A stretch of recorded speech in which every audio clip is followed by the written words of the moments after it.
안녕하세요. 프랑스 명시해설 최규병입니다. 자, 이번 시간에는 제라르드 네르발의 디스티차도, 엘 디스티차도. 말은 그 비운에 처한 자, 불행한 자 그런 뜻인데 스페인어죠. 그래서 이 시를 같이 보려고 합니다.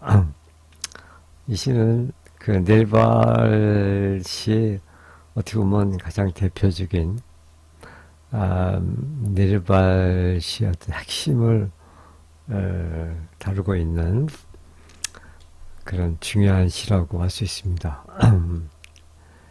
에 데스티차도. 그래서 우리말로 뭐 불행한 자, 비운에 처한 자, 혹은 또 상속받지 못한 자 이런 뜻입니다. 그런데 이 시는 시인 네르발의 그 삶과 아주 밀접한 관계가 있기 때문에 네르발의 그 생애를 한번 돌이켜보는 것이 필요할 것 같습니다. 뭐 넬발의 시를 몇 편 다뤘기 때문에 처음에 그 시인 소개를 했는데 조금 더 상세하게 그 넬발의 삶에 대해서 좀 알아보도록 하겠습니다. 제라르드 네르발은 그 낭만주의 시인이자 또 상징주의와 현실주의의 선구자로 평가받는 아주 중요한 시인이죠. 그리고 상당히 매혹적인 그런 시인입니다.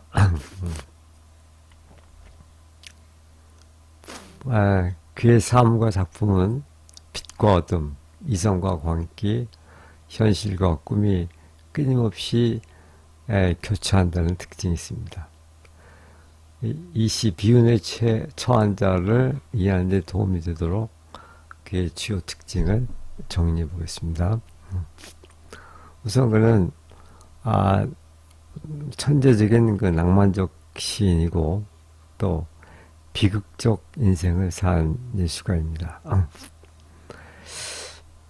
어린 시절에 그 트라우마가 있는데 그 인생과 작품에 가장 큰 영향을 끼친 것은 어머니의 죽음입니다. 넬발은 2살 때 어머니가 먼저 타지에서 병사했고 그의 외할머니 손에서 자랐습니다. 그의 어머니의 모습을 이성화하여 그녀를 찾는 여정이 시와 산문의 중요한 동력이 되고 있죠.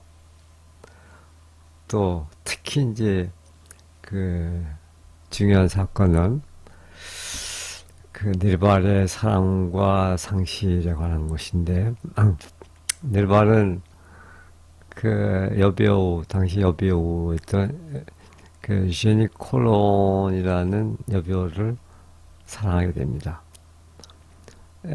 제니 콜론에 대한 집착과도 같은 그 사랑은 이제 비극적으로 끝나는데 넬발은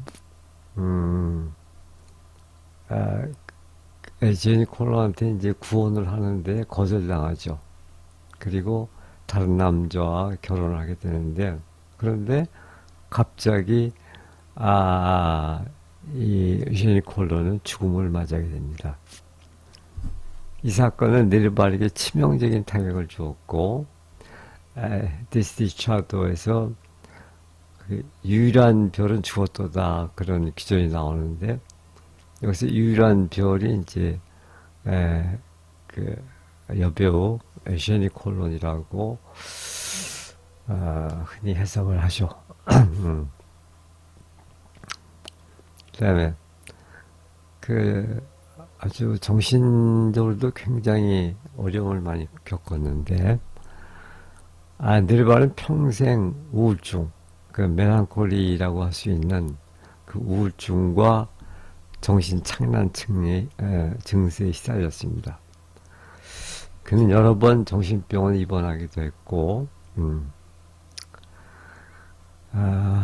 아주 그 고통을 많이 겪게 되는데, 그러나 놀랍게도 그는 이 광기를 창조의 원천으로 삼게 됩니다. 그래서 그의 가장 빛나는 작품들을 이 광기 속에서 써내게 되는데, 그러니까 네르발의 이런 정신병, 멜랑콜리, 또 정신착란, 이것은 그 창조의 원천이 됩니다. 그러다가 결국 그는 깊은 절망에 빠져서 가로등에 목을 메고 자살을 하게 되죠. 그래서 이런 비극적인 그런 운명을 살다가 시인이 네르발입니다. 그 네르발의 작품 세계와 그의 삶을 그 관계짓는 몇 가지 특징을 좀 살펴보면은, 우선 상징과 신화의 세계에 이제 빠져들게 되는데, 네르발은 고대 신화, 전설, 오컬트, 동양 철학 등에 깊은 관심을 갖게 되죠. 이러한 요소들을 작품에 풍부하게 활용해 현실을 초월한 신비로운 세계를 구축하게 됩니다. 네르발에게는 그 신비주의적인 요소가 아주 다분하죠. 이를테면은 이 에디스트 차도라는 이 시에서의 오르페우스, 아켈론, 루지낭, 신화적인 인물이고 루지낭은 역사적인 인물이죠. 그래서 이 신화적인 인물하고 또 역사적인 인물이 빈번하게 출몰합니다. 그래서 자신을 그런 신화적인 그 인물과 그 역사적인 인물과 이렇게 동일시하는 그런 경우가 많죠. 그 다음에 이제 두 번째로 중요한 것이 이제 꿈과 현실의 경계를 허물죠. 그의 가장 유명한 문구는 꿈은 제2의 삶이다. 그래서 이제 꿈을 그만큼 중요하게 생각했다는 거죠. 그는 꿈을 단순한 공상이 아니라 현실과 동등한 가치를 지닌 또 다른 세계로 여겼다. 그의 작품에서는 꿈과 현실, 환영과 진리가 환영과 어떤 현실적 사실 이런 것들이 뒤섞여서 아주 독특한 분위기를 자아내죠. 그 다음에 자아의 분열과 탐구, 데스티 차도에서 드러나듯 그의 시는 끊임없이 나는 누구인가라는 질문을 던집니다. 그는 자신의 정체성을 여러 신화적, 역사적 인물에 투영하여 분열된 자아를 탐구했죠. 그의 그런 비극적인 삶을 통해서 나타나는 중요한 그런 이미지가 검은 태양이라는 거죠. 르솔레이의 누아르. 이것은 이제 그의 시약을 압축하는 대표적인 그 상징이 되는데, 이는 우울과 절망이 극에 달할 때 비로소 보이는 어둠의 빛, 부정의 신비를 의미합니다. 그래서 이 검은 태양은 그런 부정적인 의미라기보다는 오히려 그런 창조의 원동력이 되는 그런 이미지죠. 고통 자체가 하나의 초월적인 인식 도구가 된다는 생각이죠. 그래서 그의 시는 고통을 이제 예술 작품으로 승화시키는 그런 경향으로 나아가게 되죠.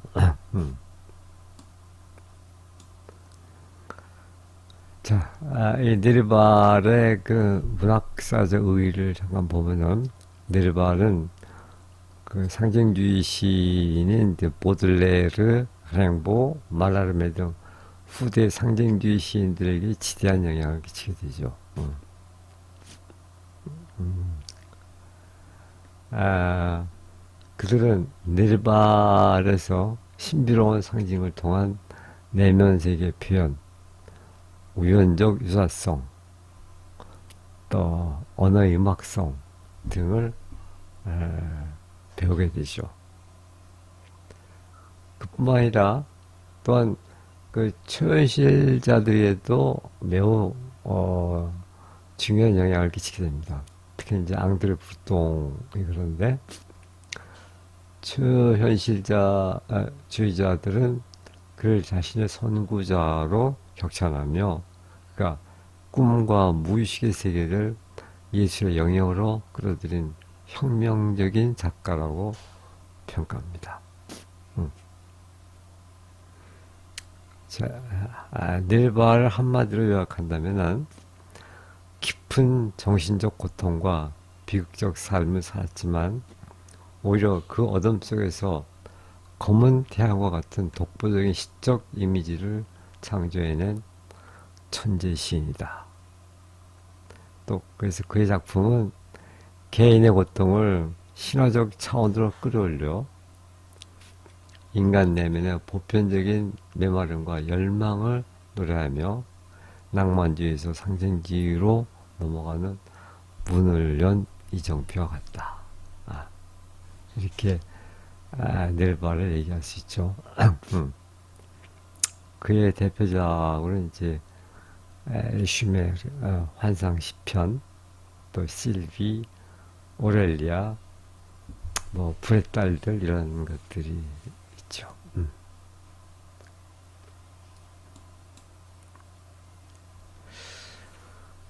그 다음에 오늘 같이 보게 될 이 디스티차도라는 시에 대해서 잠깐 얘기하면은 이 시는 그 넬발이 정신병원에 수용되어 편집증을 겪던 시기에 쓴 12편의 그 소네트 연작 중에 일부이죠. 이 12편, 이 시편들은 사실은 요 레피우 디프 불의 딸들이라는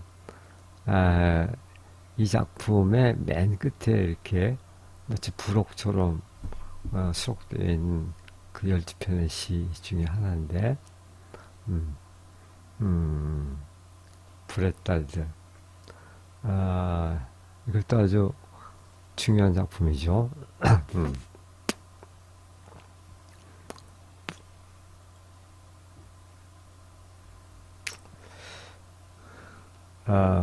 그 다음에 그 12편 소네트 연작 중에 첫 번째 작품이죠. 첫 번째 작품.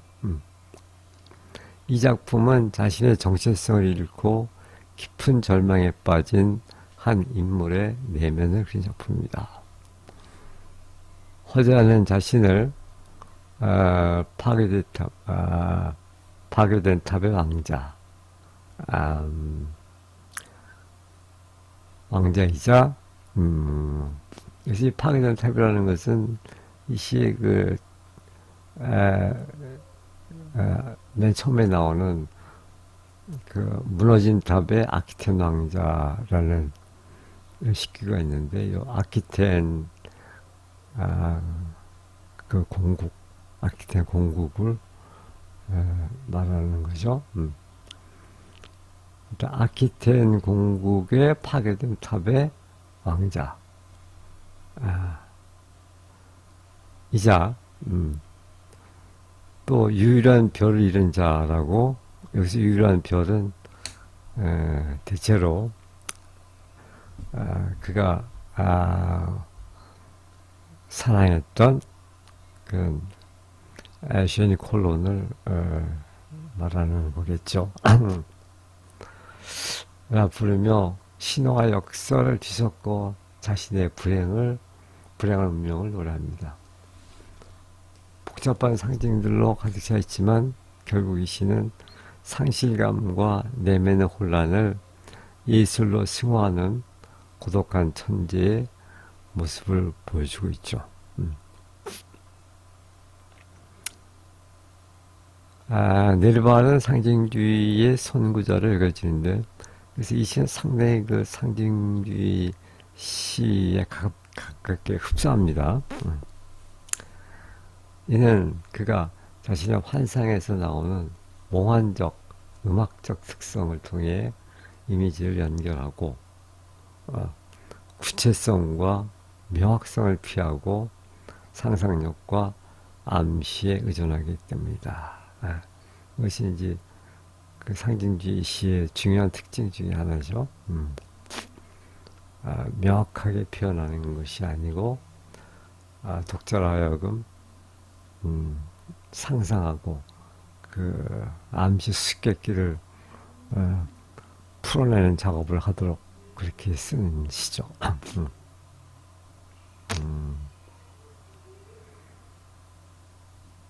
그다음 여기는 이제 디스티차도라는 말이 이제 그 어원이 어떻게 되는가 하는 것을 적어놓은 겁니다. 참조하시고. 자, 그러면 이제 시를 같이 보도록 하겠습니다. 이 시는 여기 나오는 그 고유명사들, 그 신화적 인물, 또 역사적 인물을 모르면은 이해하기가 굉장히 어렵죠. 그래서 가급적 상세하게 이 신화적 인물과 역사적 인물을 여기다가 설명을 해놨습니다. 자, 우선 이 시를 한번 번역을 한번 읽겠습니다. 이 시는 그 소네트 형식으로 되어 있는데 짧으니까 한번 봅시다. 엘 데스티차도, 비운에 처한 자. 제라르드 넬바, 나는 어둠의 사나이 호라비, 위로받지 못한 자. 무너진 탑의 아키텐 왕자, 내 유일한 별은 죽었도다. 그리고 별들이 박힌 내 루트에는 멜랑콜리의 검은 태양이 드리워져 있네.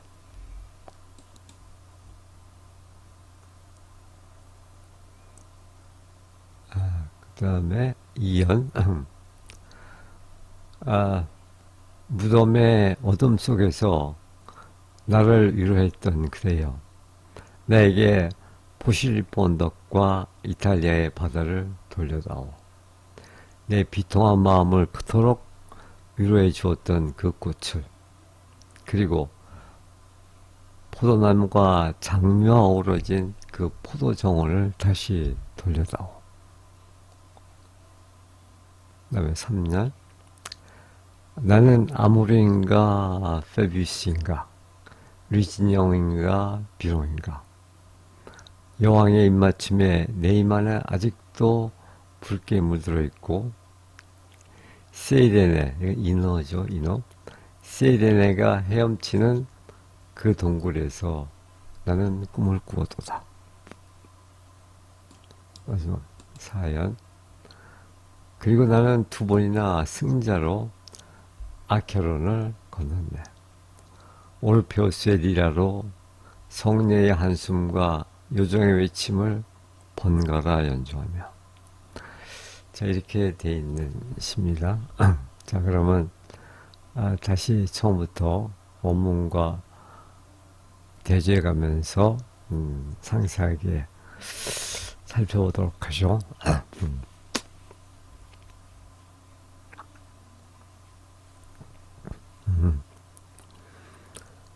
El desdichado Gérard de Nerval. Je suis le ténébreux, le bœuf, l'inconsolé. 나는 ténébreux. 이거 뭐 어둠의 그런 뜻인데, 그래서 그 어둠의 남자. 그래서 나는 어둠의 사나이. Le bœuf, bœuf는 호라비, 과부 이런 뜻인데, 어쨌든 배우자를 잃은 자죠. 네, bœuf. 그 다음에 인consolé는 꽁솔레가 위로하다는 뜻인데, 그래서 인consolé 하니까는 위로받지 못한 자. 나는 이렇게 불행한 자다 이거죠. 어둠의 사나이, 호라비, 위로받지 못한 자. 그럼 어떻게 비유를 했냐면, Le prince d'Aquitaine à la tour Raboli. 자신을 아키텐의 왕자. 어떤 아키텐을 하면은 알라투르 아볼리. 무너진 탑을 가지고 있는 아키텐 왕국의 왕자. 좀 더 정확히 얘기하면 이제 당시에 그 아키텐 그 공국이죠. 그 공작이 다스리던 그런 영지를 말하는데,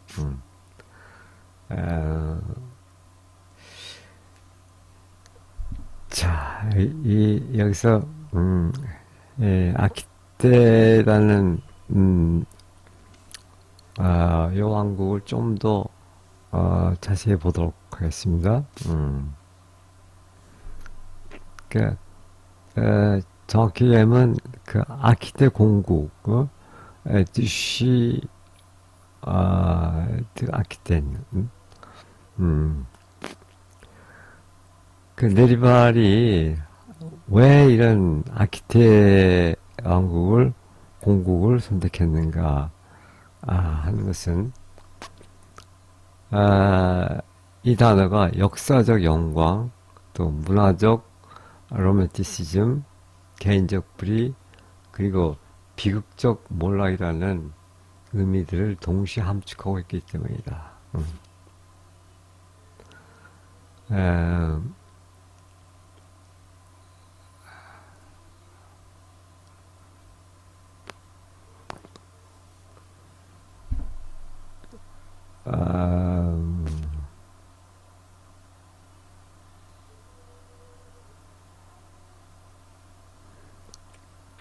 이 아키테 공국, 그 아키테 공국은 중세 시대에 프랑스 왕권으로부터 상당한 자치권을 누리는 강력하고 부유한 그 영지였는데,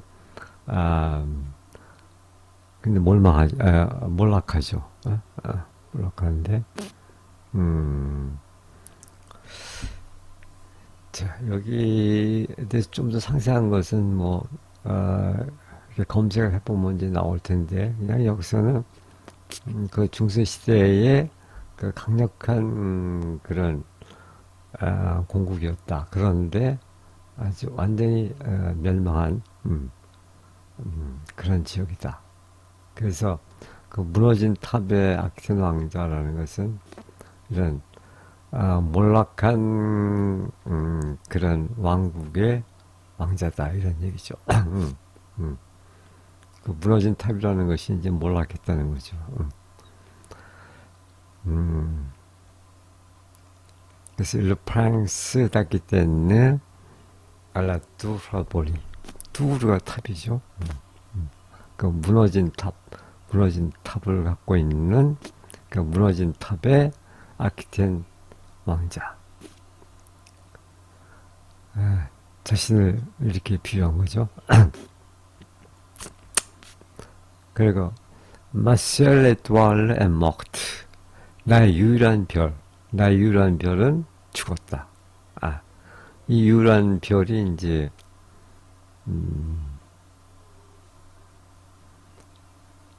별은 네르발이 평생 사모했던 여배우 제니콜론을 가리킨다고 볼 수가 있죠.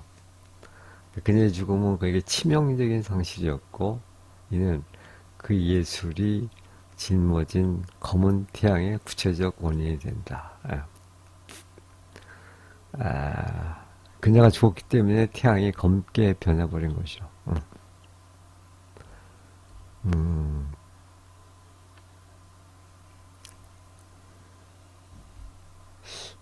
요, 셰니콜로에 대해서는 우리가 앞에서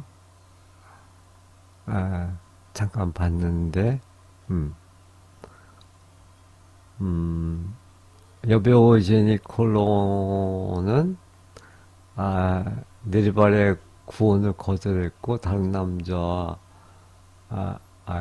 결혼, 결혼한 후에 갑자기 죽음을 맞이하게 되는데, 근데 이 사건이 네르발에게 치명적인 타격을 주게 됩니다. 그러니까 뭐 다른 남자와 결혼했건 안 했건 상관없이 이 네르발의 그녀에 대한 사랑은 변하지 않습니다. 그런데 죽었어요. 그래서 여기서 치명적인 타격을 받고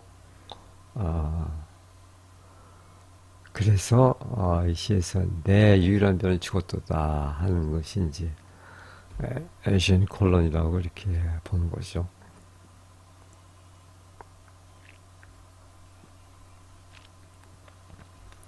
그러니까는 mon lutte constellée porte le soleil noir de la mélancolie. 루트는 이제 그 루트 그 중세 시대의 악기인데 뭐 기타 비슷한 그런 악기입니다. 이것은 이제 그 낭만주의 시에 많이 등장하는 그 악기인데 이것은 그 시적 창조성과 예술적 표현을 상징하는 전통적인 도구다. 그렇죠. 꽁스탈레는 별이 박힌 그런 뜻인데, 그래서 그 별이 박힌 그 루투라는 내 악기는 그 뻑트 가지고 있다. 르 솔레이 노아르. 이게 솔레이 노아르가 아주 어떻게 보면은 그 쉐라르를 대신하는 그런 아주 중요한 이미지인데 검은 태양, 검은 태양. 델라 멜랑콜리.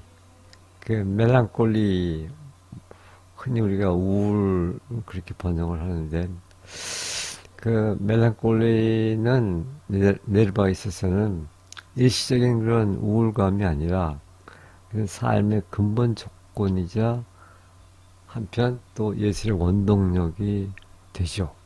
멜랑콜리. 평생을 멜랑콜리 속에서 살았으니까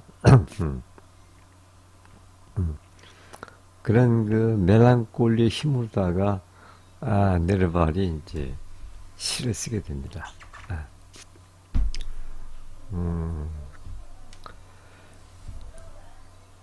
그 꽁스탈레 리트 꽁스탈레 별 박힌 리트 그래서 여기서 이제 별 박혔다는 것은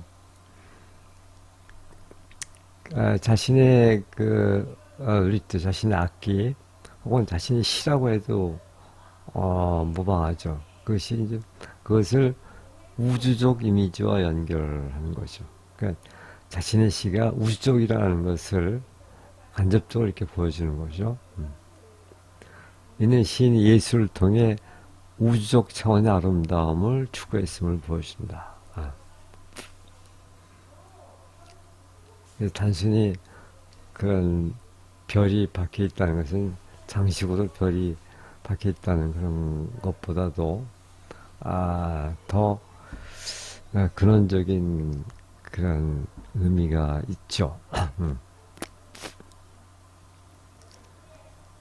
그다음에 검은 태양은 솔레 누아르.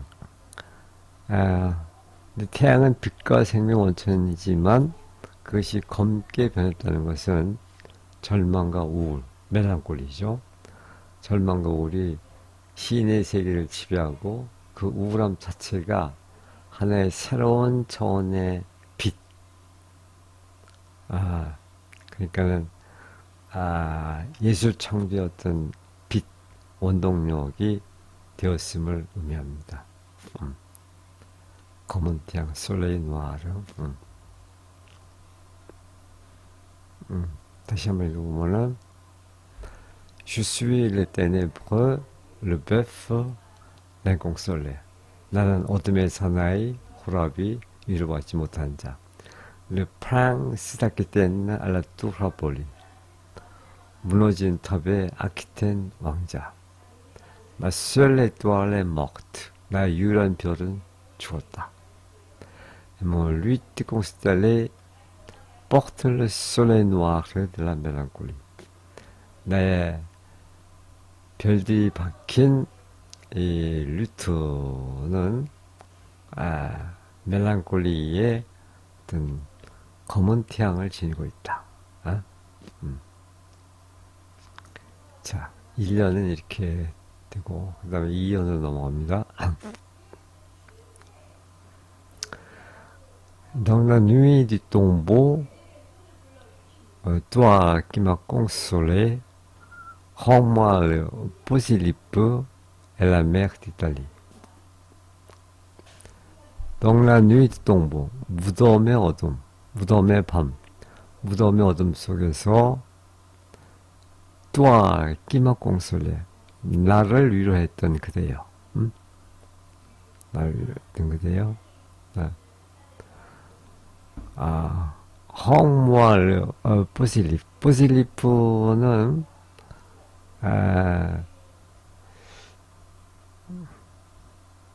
그 이탈리 나폴리 근교에 있는 아름다운 언덕으로 그 낭만적 시인들에게 많은 영감을 불어넣었던 장소라고 합니다.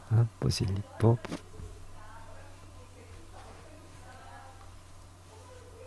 그래서 헝무알라 포실리프 언덕을 돌려다오. 그리고 엘라 메르 디탈리, 이탈리아의 바다. 그러니까는 이 시인이 슈니 콜롬과 함께 그 사랑을 나누었던 그런 장소를 말하겠죠.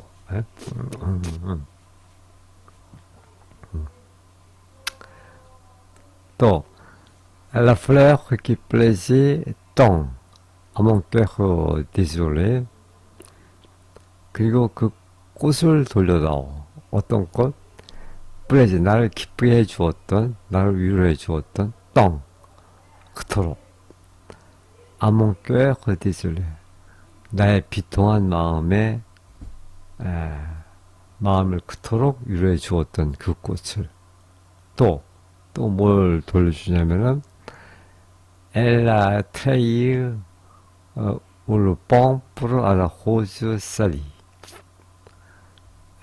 트레이는 포도농크를 올린 정자, 포도 덩굴 이런 뜻인데 여기서는 그 포도 정원이라고 이렇게 번역을 했습니다. 그러니까 뻥프로는 이제 포도나무인데 포도나무 가지, 포도나무와 알라호주 장미가 쌀이 이렇게 결합되어 있다. 그래서 포도나무가 장미와 어우러진 그 포도 정원을 헝마, 나에게 다시 돌려다오. 다시 한번 읽으면은 Dans la nuit tombeau, toi qui me consolait. 아, 무덤의 어둠 속에서 나를 위로했던 그대여. Rends-moi la Posillipo et la mer d'Italie. 나에게 포질리포 언덕과 이탈리아의 바다를 돌려다오. La fleur qui plaisait tant à mon cœur désolé. 내 비통한 마음을 그토록 위로해 주었던 그 꽃을. 또 Elle a trahi ou la pampre à la rosalie. 그리고 포도나무와 장미가 어우러진 그 포도 정원을 나에게 다시 돌려다오. 자, 이렇게 이연이 돼 있고, 그 다음에 3년으로 넘어갑니다. Suis amour au Phébus, Lucinan au Biron. 그래서 나는 아무르인가 페비스인가.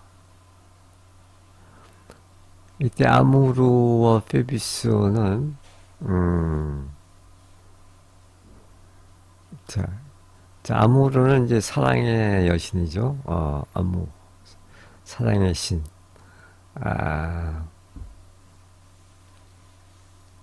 이 아무르는 사랑의 신 에로스 또는 큐피트에 해당하는 로마 신화의 신입니다. 그러니까 에로스나 뭐 거의 같은 신이죠.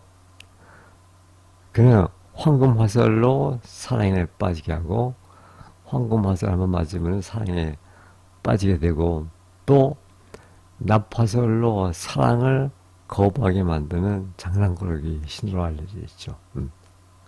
그러니까 사랑을 주고 또 사랑을 못하게 뺏고 그런 장난꾸러기 신이죠.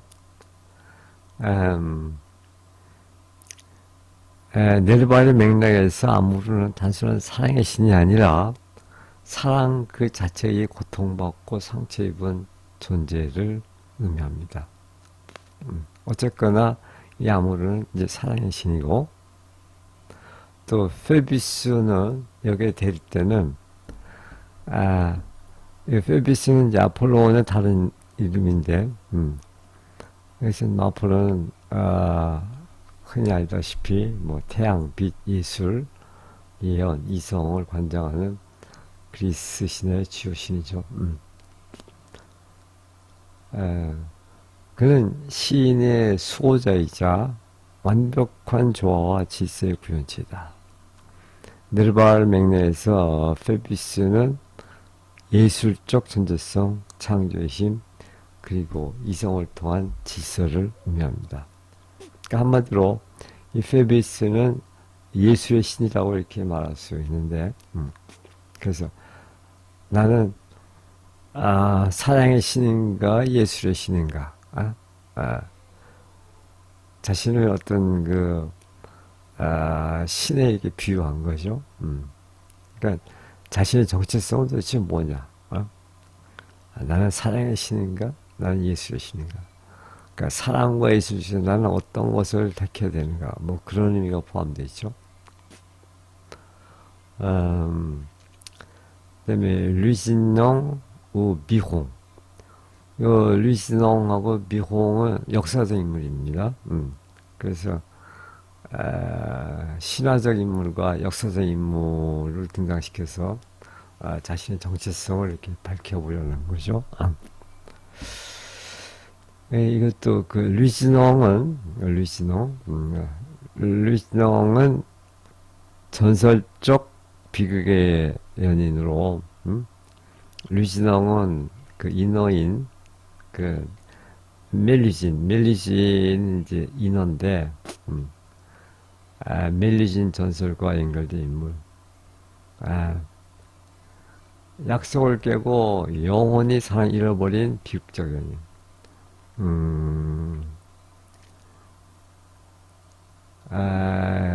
이 루시농에 대해서는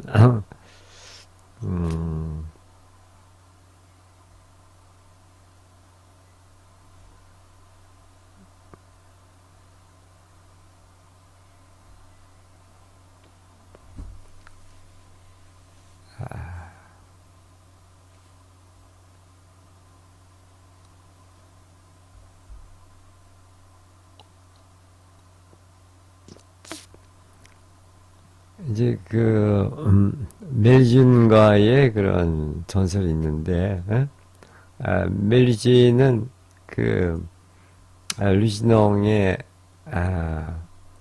그 연인이었죠. 자, 멜준은 요정 어머니와 인관왕 아버지 사이에서 태어난 딸이다. 그네 아버지가 어머니와 약속을 어기자 분노한 어머니는 멜리진에게 저주를 내린다.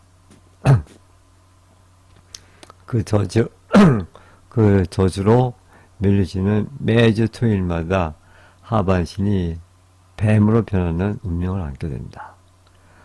이후 멜리진은 인간 남성인 레몽드, 여기서 이제 류진홍이죠. 인형 백작과 사랑에 빠져 결혼을 하게 되는데, 이때 멜리지에는 결혼 조건으로 이런 조건을 답니다. 절대 토요일에는 자신의 모습을 보지 말아달라.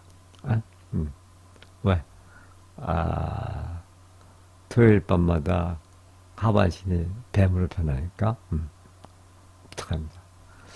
그 덕분에 르몽댕은 막대한 부와 영광을 얻고 여러 성을 쌓아 류시동 가문을 번성시킵니다. 하지만 르몽댕은 질투심과 의심에 사로잡혀 결국 약속을 어기고 맙니다. 그는 열쇠 구멍으로 멜리시인이 뱀 하반신을 숨기고 모욕하는 모습을 엿보게 되는데, 이 비밀이 발각되자 멜리지는 슬프게 울부짖으며 영원히 남편과 아이들을 떠나 용이나 정령의 모습으로 하늘을 날아가 버린다. 이러한 전설을 갖고 있는 인물이 류진홍 백작이죠.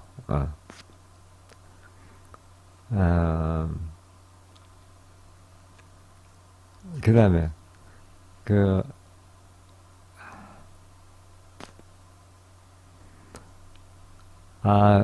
나는 류진홍인가 미홍인가. 그래서 미홍도 좀 이게 어떤 인물인지 좀 알아야 되는데, 비홍 영웅적이지만 비극적인 운명의 군인. 비홍은 역사적 실존 인물로 네르발 시대에도 잘 알려진 비극적인 영웅이다. 결국 화자는 자신이 류진홍인가 비홍인가라는 질문을 통해 자신의 불행이 운명에 의한 것인지 아니면 스스로 자초한 것인지에 대한 근본적인 의문을 제기하고 있다고 볼 수 있습니다. 그래서 나는 사랑의 신 아무리인가 아니면 베비스 예술의 신 베비스인가, 또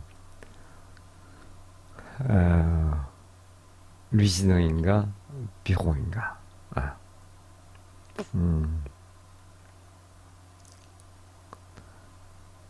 그 다음에 mon front est rouge encore du baiser de la reine.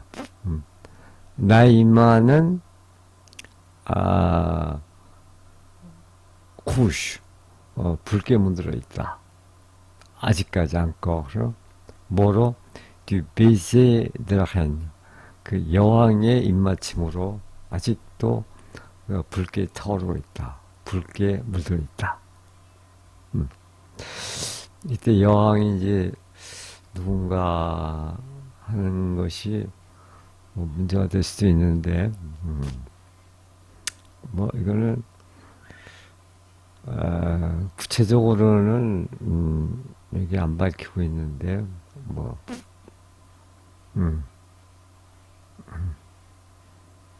어쩌면 사랑의 여신일 수도 있겠고, 또는 멜리신의 류진홍의 그 연인이었던 멜리신의 그런 입맞춤일 수도 있겠고, 아니면은 더 가까이는 그 네르발의 연인이었던 에시니 콜론의 입맞춤이라고도 볼 수 있겠죠. 어쨌든 여왕의 입맞춤에 네이마는 아직도 붉게 물들어 있고, 또 Je rêvais dans la grotte où nage la sirène. grott는 동굴이죠. 나는 동굴에서 꿈을 꾸었다. 어떤 동굴? nage la sirène. 시렌네가 헤엄치는. 그 시렌은 우리가 신화에서 그 사이렌이라고 알려져 있는 그 아주 아름다운 인어인데, 그래서 이 시렌은 어떤 아름다운 목소리다가 그 뱃사람을 유혹해서 빠져 죽게 하는 그런 그런 인어들이죠. 아,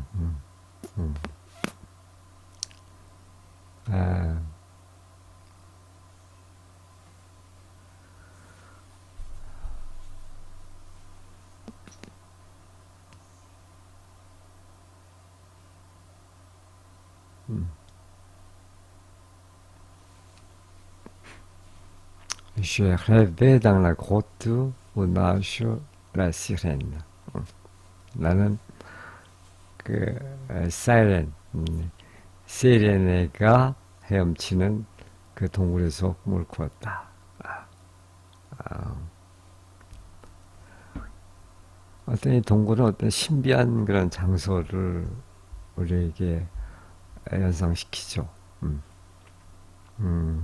또 이 시렌이라는 인물도 어떤 환상적이고 매혹적인 그러나 매우 위험한 그런 존재를 떠올리게 하는데, 어쨌든 이제 이런 것 때문에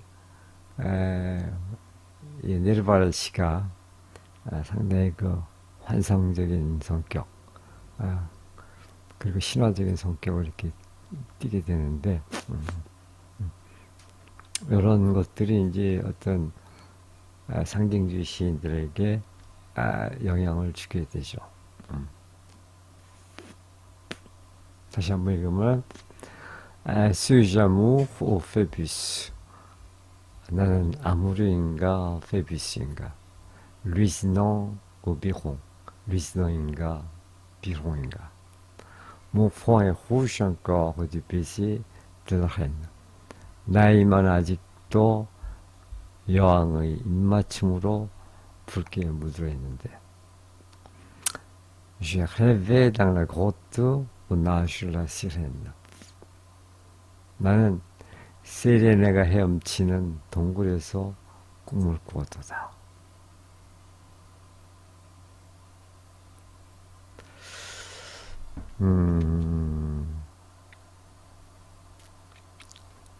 여기서 요거 한번 보겠습니다. 이런 대립 구조들이 나타나는데, 시의 전반부는 상실과 어둠, 또 후반부는 예술, 신화와 예술에 집중됩니다. 이것은 우리가 1년은 그 아무르의 영역으로, 또 2년은 펩스의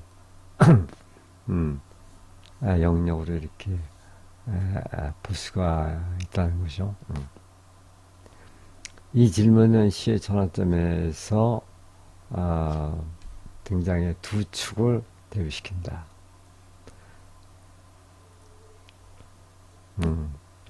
이제 진정한 의미는 둘 중에 하나를 선택해야 하는 것이 아니라 이 대립되는 두 힘이 공존한다는 사실 자체에 있다. 그러니까 나는 아무리면서 동시에 페비스다. 나는 루이장이면서 동시에 비론이다. 이런 그 두 존재의 대립보다는 그런 그 어떤 양면성, 양면성이 있다는 그 사실 자체가 중요하다 이런 얘기겠죠. 네르발은 자신의 고통이 단순한 개인적인 차원을 넘어 신화적이면서 또한 역사적인 보편성을 가진 것임을 드러내고자 했을 것이다. 어.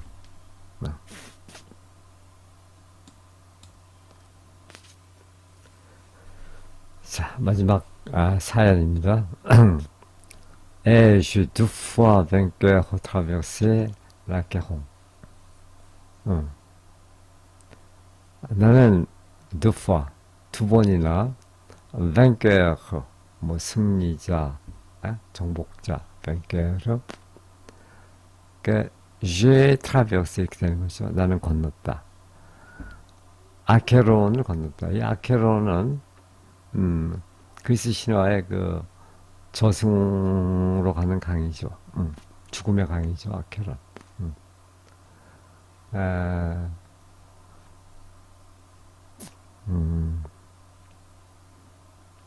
그런데 그리고 바로 이제 오르페우스가 나오는데 몽듈렁 두화두 호시글랄리 도페. 이 오르페는 오르페우스인데 이것은 뭐 우리가 신화에서 그 죽은 그 유리디체 유리디체를 만나기 위해서 그, 아, 그 죽음의 영역으로다가 이렇게 내려가죠. 아, 아, 근데 이 오르페우스는, 그, 자신의 그 필이, 그 리라 연주로 저승을 다스리는 신들을 감동시킨 전설적인 신이다.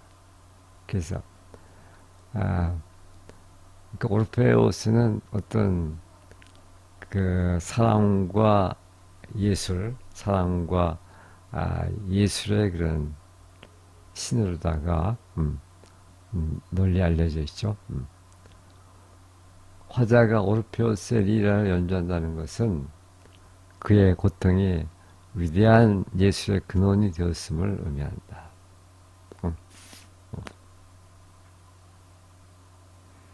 그래서 오르페우스가 그 유리디체를 만나러 그 지옥으로 가듯이 나는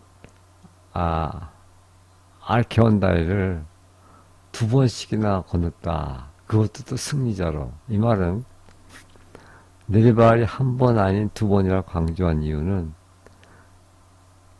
그 경험의 그 깊이와 강도와 관련되는데 한 번의 고통은 우연할 수 있지만 반복되는 고통은 운명이자 인생의 주제가 된다. 이것은 단순한 불행이 아니라 그가 마주해야 하는 필연적인 운명적인 시련이다. 이런 얘기죠.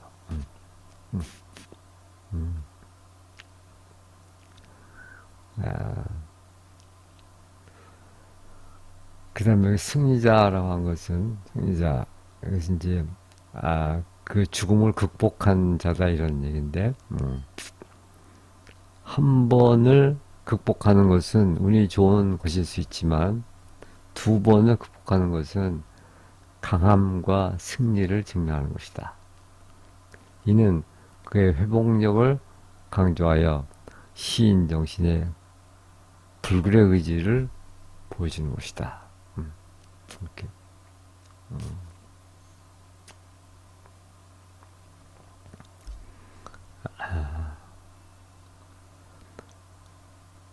그러니까 모듈렁 뚜과뚜 차례로 이런 뜻인데 뚜과뚜로 모듈레 뭐 조율하다 뜻이죠. 시그랄 리 크레도페 올페우스의 리라 하프 비슷한 그런 악기인데 뭘 모듈 했냐?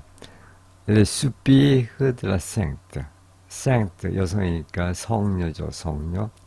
성녀의 한숨과 les cris de la fée. fé는 요정인데 그 요정의 그 외침을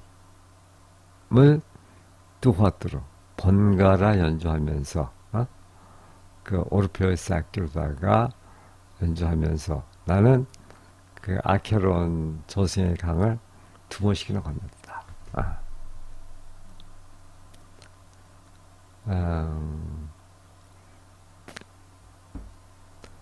성녀의 한숨과 요정의 울음은 성녀는 신성하고 순수한 사랑을 말하는 거고 요정은 그 속세의 관능적 사랑을 상징한다. 화자는 이 두 가지 모순된 사랑의 비극을 모두 겪고 그 한숨과 울음을 자신의 예술, 그 오르페우스의 리라죠. 그걸로다가 그 승화시키는 거죠. 어떤 그 현실의 고통과 슬픔을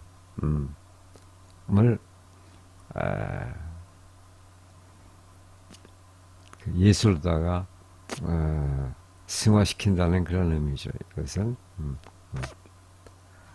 오르페우스 리라로 성녀의 한숨과 요정의 외침을 번갈아 연주하면서 나는 두 번이나 승리자로 아케론강을 건넜다.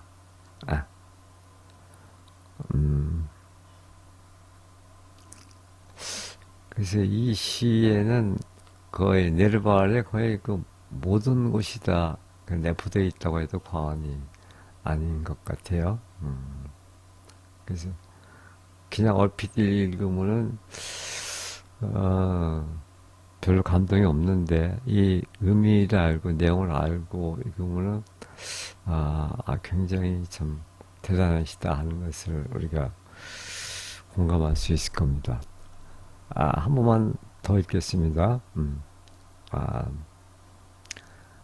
엘 데스티차도 비운에 처한 자 제하르트 네르바 나는 어둠의 사나이 호라비 위로받지 못한 자 무너진 탑의 악텐 왕자 내 유일한 별은 죽었도다. 그리고 별들이 박힌 레 루트에는 멜랑콜리의 검은 태양이 드리워져 있네. 무더움의 어둠 속에서 나를 위로했던 그대여. 나에게 보실 본덕과 이탈리아의 바다를 돌려다오. 내 비통한 마음을 그토록 위로해 주었던 그 꽃을 그리고 포도나무가 장미와 어우러진 그 포도정원을 다시 돌려다오. 나는 나무르인가 페비스인가 리즈너인가 비홍인가 여호와의 입맞춤에 내 이마는 아직도 붉게 물들어 있고 세레네가 헤엄치는 그 동굴에서 나는 꿈을 꾸었도다. 그리고 나는 두 번이나 승자로 아케론을 건넜네. 오르페우스의 리라로 성녀의 한숨과 요정의 외침을 번갈아 연주하며 자 이렇게 해서 오늘은 제라르트 네르발의 데스티차토 비운에 처한 자 데스티차도 제라르트 네르발 함께 보았습니다. 예, 고맙습니다.